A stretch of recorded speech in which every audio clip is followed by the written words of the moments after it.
Hello everyone, welcome to my channel. I'm Sham, Villaflores. Watch, listen, learn. Don't forget to hit subscribe button. Ngayon, tuturuan ko kayo kung paano mag-sign up sa AdSense mula sa inyong YouTube account.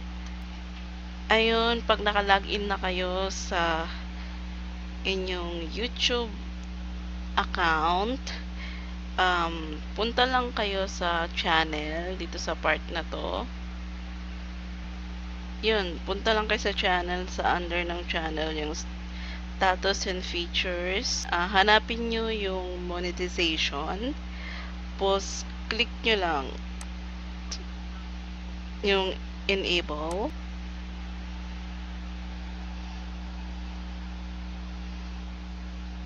And bago natin simulan, i-discuss muna natin kung ano yung monetization and bakit siya importante. Bakit kailangan mo siyang gawin kahit hindi mo pa nare-reach yung quota ni YouTube.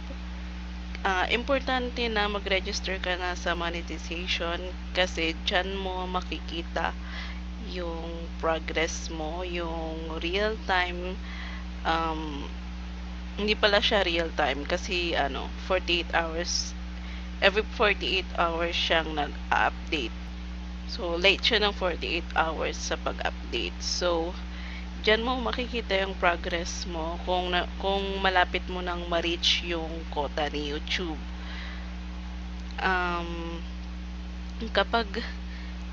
Pag na-check mo na, ayan, di ba may step 1 to 4. Kapag na-check na yung step 1 to 3, sa step 4, yan yung pinaka-final.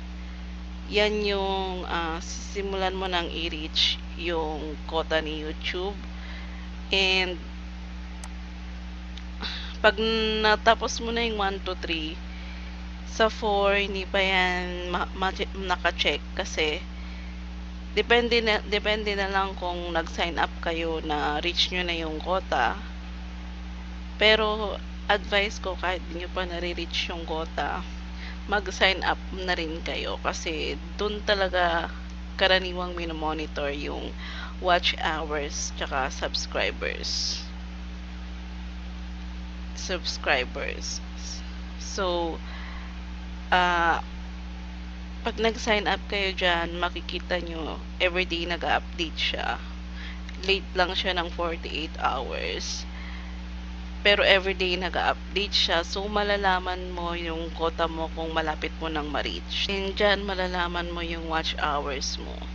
Kung may dumadagdag ba o wala. So, ayun, start na natin. Click mo lang yung start.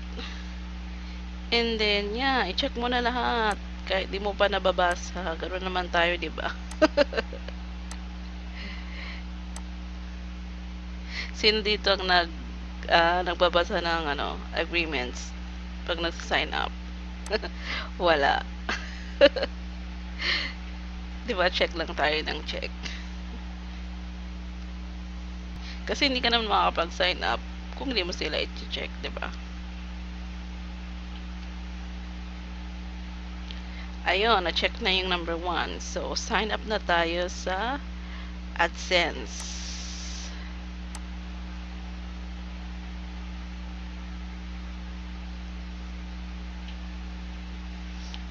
Click mo lang yung next. Maraming naguguluhan dito eh. Sana hindi ako maguluhan.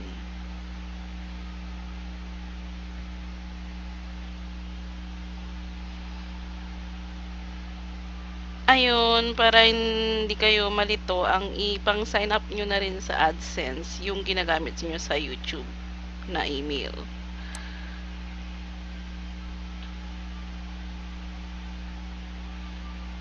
Click nyo lang yun kung yun na yung ginagamit nyong email. And then, ayan, sign up na. Yan, get more out of AdSense. Kung gusto mo siguro maka-receive ng email, sige, yes mo na yan. Tapos kung taga saan ka, Philippines. Oops, maling na. Philippines.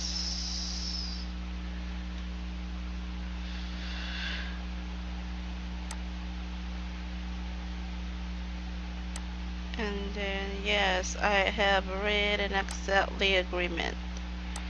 Create account. Create account lang. So, yun yung, wag mong pansinin. Yung, di ba sa taas may nakita kayong parang link, YouTube link. Huwag niyong pansinin yun. Click-click lang kayo.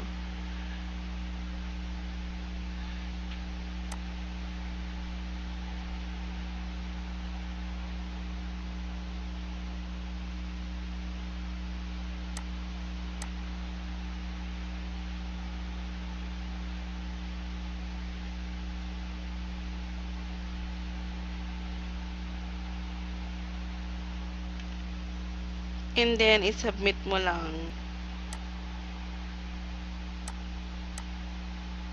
Check ko na lang. Click submit.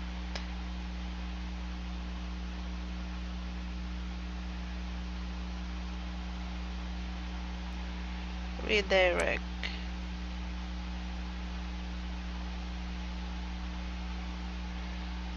Click redirect. Ayun, okay na. And then, set monetization preferences. Start. Ba't ang dami nagugulan sa pag-sign up? Ang dami nagugulan sa pag-sign up nun. Pero ang dali lang naman. Save. Yan ang gusto ko eh. Gusto ko lahat may ad. At yun. Ayan na yung watch hours mo. Oh, meron akong 6 subscribers, 0 watch hours. Ibig sabihin yung mga, wala man kasi akong video dito. Inano ko lang to, dati kong account to na napabayaan na. Personal account. Ayun, yun lang. Ang dali-dali lang naman pala nito. So yun, dito, dyan sa watch hours in previous 12 months, dyan mo makikita kung na-hit mo na yung target mo. And dito naman, the subscribers. Meron akong 6 subscribers. Sana may natutunan kayo. Good luck to your channel. Sipagan nyo lang yung pag-search na ay share ng pag-share ng pag-share ng pag-share ng inyong mga video. Sa lahat ng social media accounts nyo, i-share nyo lang kahit walang nagla-like, kahit walang feeling nyo walang nakakakita, meron at merong nakakakita niyan. And malay mo kiniklik nila, ayaw lang nilang i-like, 'di ba? So, share lang kayo ng share. Huwag kayong mapagod mag-share. Kasi, kung maganda naman yung topic nyo, meron at meron yan mag-click. Sa lahat ng social media accounts na meron kayo, i-share nyo lang. Ayun, good luck to your channel. Sana ma-reach ninyo ang needed. Ito, ginawa ko lang siya for the sake of tutorial para sa mga newbie. Bye-bye!